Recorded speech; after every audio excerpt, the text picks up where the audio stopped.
हिमाचल प्रदेश में मुख्यमंत्री सुखविंदर सिंह सुक्खू के नेतृत्व वाली सरकार में दूसरा मंत्रिमंडल विस्तार हुआ है। 2 नए मंत्रियों को सुक्खू कैबिनेट में जगह मिली है।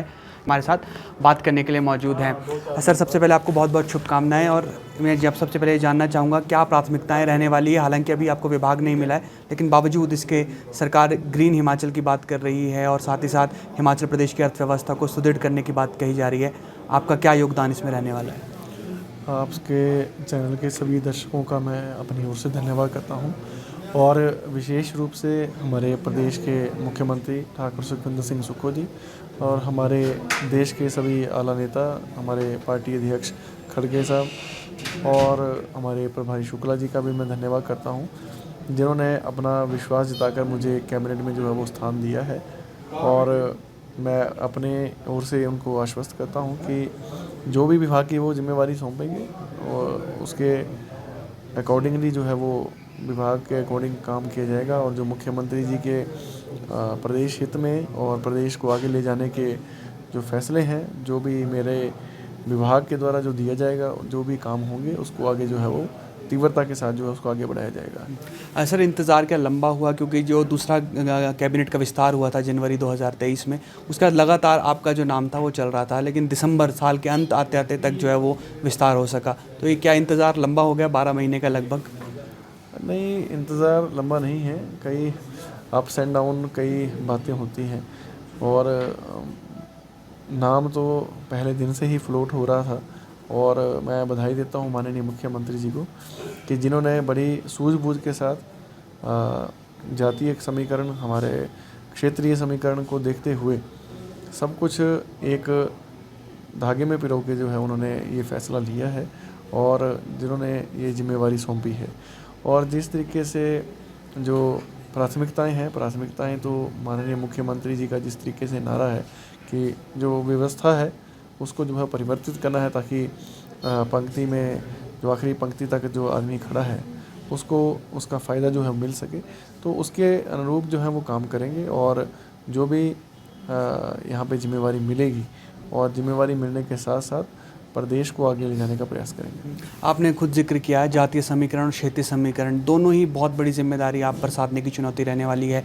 सबसे बड़ा जिला कांगड़ा, सिर्फ 2 मंत्री हैं, दूसरा नंबर आपको मिला है। अब लोकसभा चुनाव आने वाले, इस लिहाज से कितना महत्वपूर्ण मानते हैं और कितनी बड़ी जिम्मेदारी आपके कंधों पर लाद दी है मुख्यमंत्री ने? देखिए, हिमाचल का सबसे बड़ा ज़िला होने के नाते सब लोगों की जो नज़र है वो ज़िला कांगड़ा के ऊपर ही रहती है। और इस वर्ष जो चुनाव हुए 2022 में, तब भी सब लोगों की ये उम्मीद थी कि ज़िला कांगड़ा कितनी सीटें दे रहा है। तो ज़िला कांगड़ा के लोगों का मैं धन्यवाद करता हूँ कि जिन्होंने 15 में से 10 विधायक जो है कांग्रेस पार्टी के खाते में दिए और कांग्रेस पार्टी की सरकार बनाने में ज़िला कांगड़ा ने भरपूर योगदान किया। ऐसा नहीं है, मेरे कैबिनेट एक्सपेंशन कैबिनेट मंत्री बनने से पहले भी हमारे पास ज़िला कांगड़ा में सीनियर मंत्री हैं। साथ में हमारे जो कैबिनेट रैंक चेयरमैन है वो वहाँ पर सुशोभित हैं। हमारे 2 CPS हैं, 3 हमारे चेयरमैन वर्किंग कर रहे हैं। तो ऐसा नहीं है, और जिम्मेवारी सभी को साथ ले चल के सभी को जो जिम्मेवारी है 10 विधायकों को जो है वो पूर्ण रूप से सरकार देगी, मुख्यमंत्री देंगे। और आने वाले लोकसभा चुनावों में जो हमारे 5 विधायक नहीं बन पाए हैं वो भी अपने इलाके में सक्षम हैं। सभी के सहयोग से जो है लोकसभा का चुनाव होगा और लोकसभा के चुनाव के साथ साथ निसंदेह जो है जिला कांगड़ा चंबा इस बार जो है पूरी कोशिश है कि इस बार जो है जो हमारी जो सीट है वो कांग्रेस पार्टी के खाते में आएगी। सर, जिस तरह से कहते हैं कि दिल्ली का रास्ता उत्तर प्रदेश से होकर जाता है, उसी तरह हिमाचल की राजनीति का रास्ता कांगड़ा से होकर निकलता है। आपके साथ कई और भी लोगों के नाम थे जो स्टार्टिंग से चल रहा था कि ये भी मंत्री बनेंगे। अब यादविंदर गोमा का उसमें नाम आ गया, तो फिर जो बाकी विधायक हैं कहीं आपसे नाराज़ तो नहीं हो जाएंगे? देखिए, जब परिवार बड़ा होता है तो 2 बेटे हों, 4 बेटे हों, तो उनमें भी मतभेद जो है वो पैदा हो जाते हैं। तो रही बात पोर्टफोलियो की, ये पोर्टफोलियो किस तरीके से दिया है, किसके द्वारा दिया है और मुख्यमंत्री जी ने और हाईकमान ने ये फैसला लिया है, तो ये सारी बात उनके भी ध्यान में है। अगर कोई विरोध कर रहा होगा तो उसकी ध्यान जो है वो भी इन सभी को पता है, नेताओं को पता है। तो पार्टी के अंदर जो है मतभेद तो थोड़ा बहुत हो ही जाता है।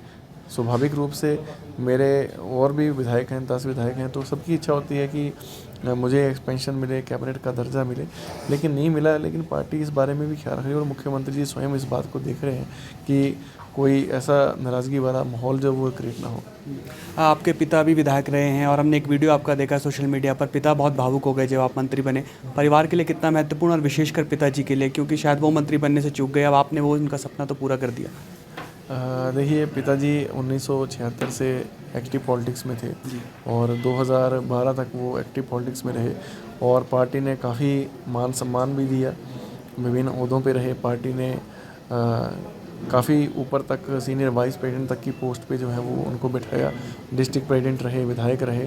लेकिन कहीं ना कहीं उनके दिल में भी था कि जातीय समीकरण को देखते हुए उनको भी कोई ना कोई एक्सपेंशन मिलती, लेकिन शायद उनकी किस्मत में नहीं था और वो जो आशीर्वाद है वो मुझे मिला। और मैं आपको ये बताना चाहूँगा कि उनकी ये लड़ाई थी कि अनुसूचित जाति से भी ज़िला कांगड़ा को रिप्रेजेंटेशन मिले और जो उनके प्रयास थे वो आज सार्थक हुए हैं।